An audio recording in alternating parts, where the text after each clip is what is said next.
Hello，网友们，大家好！好长时间没有更新视频了，网友们是不是很期待？因为最近这段时间比较忙，没有时间更新视频。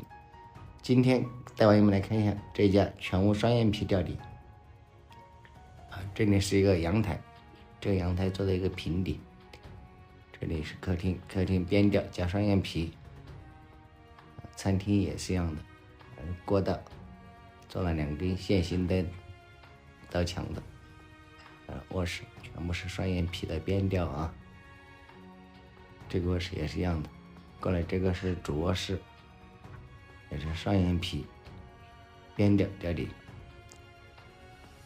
这套房子3个人吊顶2天完成，网友们看一下这个做的怎么样。